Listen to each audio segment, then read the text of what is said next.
ಧರ್ಮಸ್ಥಳ ಬುರುಡೆ ಪ್ರಕರಣದ ತನಿಖೆ ಮತ್ತಷ್ಟು ಚುರುಕುಗೊಂಡಿದ್ದು ಪ್ರಮುಖ ಆರೋಪಿಯಾಗಿರುವ ಚಿನ್ನಯ್ಯನನ್ನ ಎಸ್ಐಟಿ ಅಧಿಕಾರಿಗಳು ಶಿವಮೊಗ್ಗದಲ್ಲಿ ವಿಚಾರಣೆಗೆ ಒಳಪಡಿಸಿದ್ದಾರೆ.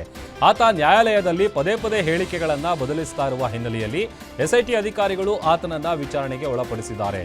ವಿಚಾರಣೆ ನಡೆಸಲು ಎಸ್ಐಟಿಯು ಬೆಳ್ತಂಗಡಿಯ ನ್ಯಾಯಾಲಯದಿಂದ ಅನುಮತಿ ಪಡೆದುಕೊಂಡಿದೆ. ಅದರಂತೆ ಇಂದು ಮತ್ತು ನಾಳೆ ಚಿನ್ನಯ್ಯನನ್ನ ವಿಚಾರಣೆ ಹಾಗೂ ಹೇಳಿಕೆ ದಾಖಲಿಸುವ ಕಾರ್ಯ ನಡೆಯಲಿದೆ. ತೋವಿನಕೆರೆ ಗ್ರಾಮ ಪಂಚಾಯತ್ನ ಬಿಲ್ ಕಲೆಕ್ಟರ್ ಹಾಗೂ ಕಾರ್ಯದರ್ಶಿ ಲೋಕಾಯುಕ್ತರ ಬಲೆಗೆ ಬಿದ್ದಿದ್ದಾರೆ. ಈ ಸ್ವತ್ತು ಮಾಡಿಕೊಡಲು 8,000 ಹಣ ಬೇಡಿಕೆ ಇಟ್ಟಿದ್ದ ಬಿಲ್ ಕಲೆಕ್ಟರ್ ಮಾರುತಿ ಹಾಗೂ ಕಾರ್ಯದರ್ಶಿ ಸುಮಾ ಹಣ ಪಡೆಯುವಾಗ ಲೋಕಾಯುಕ್ತರ ಬಲೆಗೆ ಬಿದ್ದಿದ್ದಾರೆ. ಟಿಕೆ ಮೊಹಮ್ಮದ್ ಎಂಬುವವರು ತೋವಿನಕೆರೆಯಲ್ಲಿ ನಿವೇಶನದ ಜಾಗ ಖರೀದಿಸಿದ್ರು. ಇದೇ ವರ್ಷದ ಆಗಸ್ಟ್ 12ರಂದು ಖಾತೆ ಬದಲಾವಣೆ ಮಾಡಿಕೊಡುವಂತೆ ಕೋರಿ ಅರ್ಜಿ ಸಲ್ಲಿಸಿದ್ರು. ಅರ್ಜಿ ಸಲ್ಲಿಸಿ 2 ತಿಂಗಳಾದರೂ ಖಾತೆ ಬದಲಾವಣೆ ಮಾಡಿಕೊಟ್ಟಿರಲಿಲ್ಲ. ಸ್ಥಳೀಯ ವ್ಯಕ್ತಿ ಮೊಹಮ್ಮದ್ ಅಲಿ ಎಂಬುವವರಿಂದ ಹಣ ಪಡೆಯುವ ವೇಳೆ ಲೋಕ ಪೊಲೀಸರ ಕೈಗೆ ಸಿಕ್ಕಿಬಿದ್ದಿದ್ದು ಇಬ್ಬರನ್ನ ವಶಕ್ಕೆ ಪಡೆದು ಬಂಧಿಸಿದ್ದಾರೆ.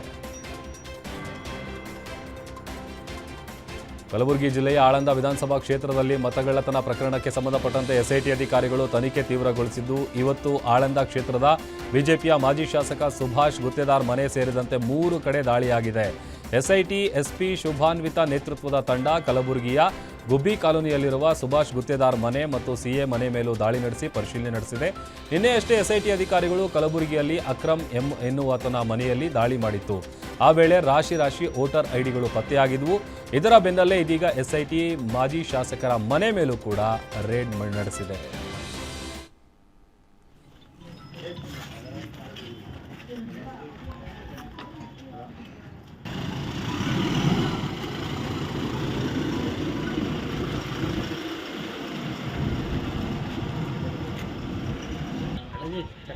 ಅಣ್ಣ ಸ್ವಲ್ಪ ಸರಿ ಒತ್ತಬೇಡ ಅಣ್ಣ ಸ್ವಲ್ಪ ಅಣ್ಣ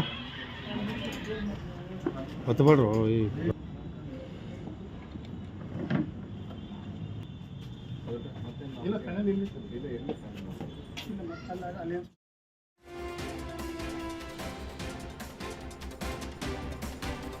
ಕಲಬುರಗಿಯಲ್ಲಿ ಪ್ರಿಯಾಂಕ್ ಖರ್ಗೆಗೆ ಕೌಂಟರ್ ಕೊಡಲು ಆರ್ಎಸ್ಎಸ್ ತಯಾರಿ ನಡೆಸಿದ್ದು, ಪ್ರಿಯಾಂಕ್ ಖರ್ಗೆ ಮತಕ್ಷೇತ್ರ ಚಿತ್ತಾಪುರದಲ್ಲಿ ಅಕ್ಟೋಬರ್ 19ರಂದು ಆರ್ಎಸ್ಎಸ್ ಪಥ ಸಂಚಲನ ನಡೆಸಲು ತಯಾರಾಗಿದೆ.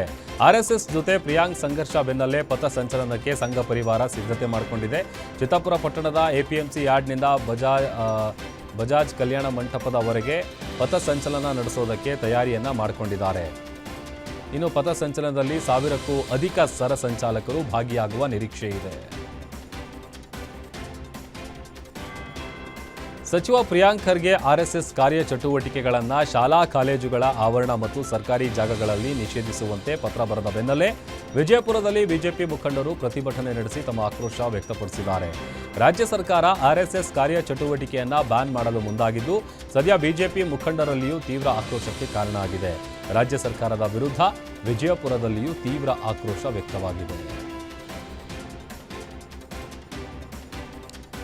ಸರ್ಕಾರಿ ಸ್ಥಳಗಳಲ್ಲಿ ಖಾಸಗಿ ಸರ್ಕಾರೇತರ ಸಂಸ್ಥೆಗಳ ಕಾರ್ಯ ಚಟುವಟಿಕೆಗಳಿಗೆ ಕಡಿವಾಣ ಬೆನ್ನಲ್ಲೇ ಸಿಎಂ ಬಳಿ ಯತ್ನಾಳ್ ಮತ್ತೊಂದು ಬೇಡಿಕೆ ಇಟ್ಟಿದ್ದಾರೆ. ಸಾರ್ವಜನಿಕ ಸ್ಥಳಗಳಲ್ಲಿ ರಾಷ್ಟ್ರೀಯ ಸ್ವಯಂ ಸೇವಕ ಸಂಘದ ಚಟುವಟಿಕೆಗಳಿಗೆ ಕಡಿವಾಣ ಹಾಕಲು ರಾಜ್ಯ ಸರ್ಕಾರ ಸರ್ಕಾರಿ ಅನುದಾನಿತ ಶಾಲೆಗಳ ಆವರಣ ಮತ್ತು ಸಾರ್ವಜನಿಕ ಸ್ಥಳಗಳಲ್ಲಿ ಯಾವುದೇ ಧಾರ್ಮಿಕ ಅಥವಾ ರಾಜಕೀಯ ಕಾರ್ಯಕ್ರಮಕ್ಕೆ ಕಡ್ಡಾಯ ಅನುಮತಿ ಪಡೆಯಬೇಕು ಅಂತ ಹೇಳಿದೆ. ಇದರ ಬೆನ್ನಲ್ಲೇ ವಿಜಯಪುರ ಶಾಸಕ ಬಸನಗೌಡ ಪಾಟೀಲ್ ಯತ್ನಾಳ್ ಅವರು ಮುಖ್ಯಮಂತ್ರಿ ಸಿದ್ದರಾಮಯ್ಯ ಅವರಿಗೆ ಪತ್ರ ಬರೆದಿದ್ದು, ಸರ್ಕಾರದ ಅನುಮತಿ ಇಲ್ಲದೆ ಸಾರ್ವಜನಿಕ ರಸ್ತೆ ಹಾಗೂ ಸರ್ಕಾರಿ ಆವರಣಗಳಲ್ಲಿ ನಮಾಜ್ ಮಾಡೋದನ್ನ ನಿಷೇಧ ಮಾಡಬೇಕು ಅಂತ ಒತ್ತಾಯಿಸಿದ್ದಾರೆ.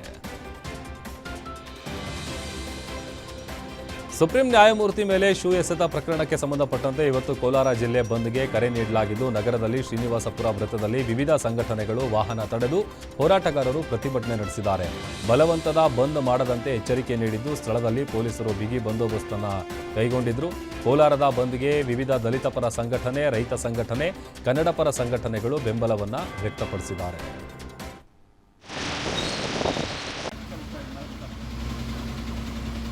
ನಾನು 1 ಗಾಡಿ ಹೋಗ್ಬಾರ್ದು. ಖಂಡಿತ ನಾನು 6 ಗಂಟೆವರೆಗೂ ನಾನು 6 ಗಂಟೆವರೆಗೂ ಅಷ್ಟೇ.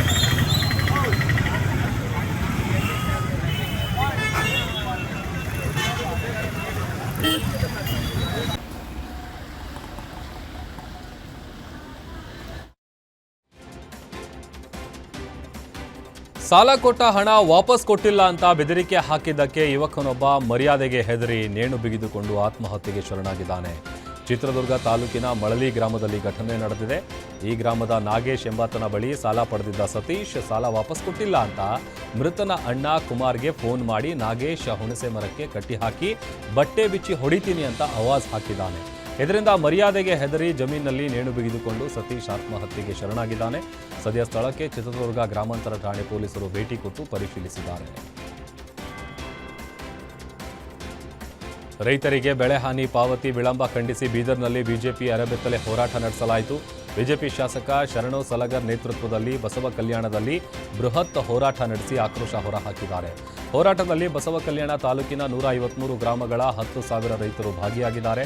ನಗರದ ಮಹಾತ್ಮ ಗಾಂಧಿ ವೃತ್ತದಿಂದ ಅಂಬೇಡ್ಕರ್ ವೃತ್ತದವರೆಗೆ ಅರೆಬೆತ್ತಲೆ ಮೆರವಣಿಗೆಯನ್ನು ನಡೆಸಿದರು. ಶೀಘ್ರವೇ ಬೆಳೆ ಹಾನಿ ಪಾವತಿಸುವಂತೆ ಗ್ರಾಮಸ್ಥರು ಒತ್ತಾಯಿಸಿದ್ದಾರೆ.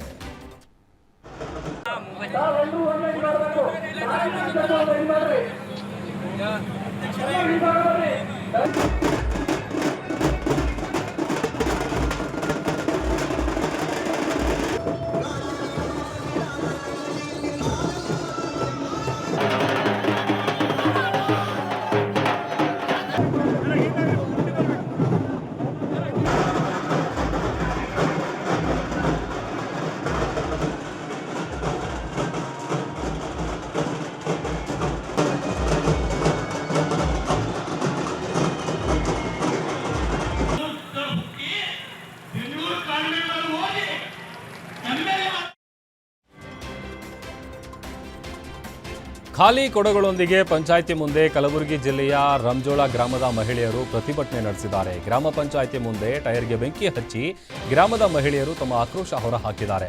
6 ತಿಂಗಳಿಂದ ಕುಡಿಯೋಕೆ ನೀರು ಇಲ್ಲದೆ ಪರದಾಟ ನಡೆಸ್ತಾ ಇರುವ ಗ್ರಾಮಸ್ಥರು ಇನ್ನು ಪಿಡಿಒ ಪಂಚಾಯಿತಿ ಅಧ್ಯಕ್ಷರನ್ನ ಕೇಳಿದ್ರೂ ನೀರಿನ ವ್ಯವಸ್ಥೆ ಮಾಡದೆ ಅಧಿಕಾರಿಗಳು ನಿರ್ಲಕ್ಷ್ಯ ತೋರಿದ್ದಾರೆ.